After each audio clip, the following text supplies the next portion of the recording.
everybody, happy Thursday. Now today we're going to talk about executive dysfunction.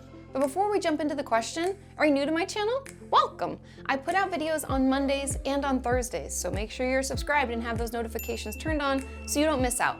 But let's get into this question. And the question is, Katie, do you think you could talk about executive dysfunction and how to describe it to loved ones or how to overcome it, etc.? This was a great question and it really encouraged me to do some extra research, so thank you for asking. And the term executive function has been a common term in schools and therapist office for a while, but not a lot is known about it. And while many people assume that this term means to struggle with organization, the more we learn about it and the more we realize that there are many other skills that are involved in our executive functioning, and disorganization just happens to be one of them. The executive functions are a set of processes that all have to do with managing oneself and one's resources in order to achieve a goal. It's an umbrella term for the neurologically based skills involving mental control and self-regulation. And what this means really is that everyday life is just a bit harder to manage. Obviously, it can be slightly more difficult or feel completely unmanageable depending on how your issues with executive function affect you personally, because everybody's going to be different. Just like any diagnoses, one person could feel mild depressive symptoms where another person struggles to even get out of bed or shower. So know that it's your experience and it's important that you understand how it's affecting you to what level. But overall, completing tasks that require many steps, like let's say planning a vacation, can be very, very difficult, if not impossible. Executive dysfunction can affect children and adults, and many people who have ADHD, depression, those who suffered a stroke, or have learning disabilities can struggle with executive functioning as a whole. We can also have a hard time remembering things that we were just told, keeping track of what needs to be done, and organizing our days so that everything does get completed when it needs to get finished. Now, when it comes to executive functioning, there are 8 areas that it can affect. They are, number 1, initiation. We can struggle to start projects or tasks on our own, or even come up with problem-solving strategies. We often just wait for someone else to start something and then we'll jump into it. 2, inhibition. We can struggle to stop certain behavior at what would be deemed an appropriate time, and we can also have a hard time not acting out impulsively. 3, emotional control. We can have a hard time managing our emotional responses to situations. Like, for example, we could lash out in anger or upset before even hearing the other person's side at all because we just feel it and we say it and there's no break in between.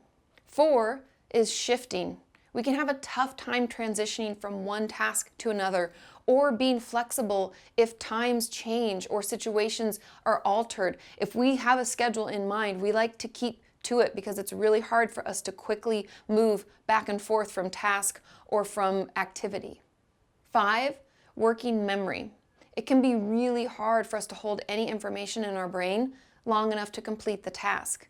Just like in school or work, when we read or hear something in class or in a meeting, we can type it out to relay the information to someone else. But someone with executive dysfunction wouldn't be able to do that, or it would be extremely difficult for them. Number 6, planning and organization. Now, this is what I was talking about at the beginning. Most people think it just affects our organization skills, and this is a component, right? Now, under planning and organization, we struggle with the ability to manage current and future-oriented tasks and demands. That's why planning an event or a vacation would be really difficult because there's a lot of steps involved, right? We have to be organized and get things planned out in a timely manner. 7, organizing of materials. Being able to keep things in order so that they're easily retrievable when needed can be really hard. This can mean that all of the stuff in our home is all over the place. Our cubicle at work is a disaster. Our book bag from school is like a total disaster. We can even struggle to find the homework that we were just given and we know we need to complete, which can make getting things finished really, really hard. And number 8, self-monitoring. It can be really hard to recognize how we're doing in relation to those around us. Since we struggle to plan, organize, and not act impulsively, we often don't see the faults in our ways. Now, I know that that is a lot to consider, but if someone in your life is struggling with executive dysfunction, before jumping to any conclusions, just ask them which areas they struggle with most and how it affects them personally. Because as we know, everyone is going to be different. Now to get into how we can better manage it, there are many behavioral tasks that can help. And the first is utilizing time organizers, planners, lists, alarms, etc. Anything that can help you stay on task and remember what needs to get completed will help immensely. Number 2, always ask for written instructions as well.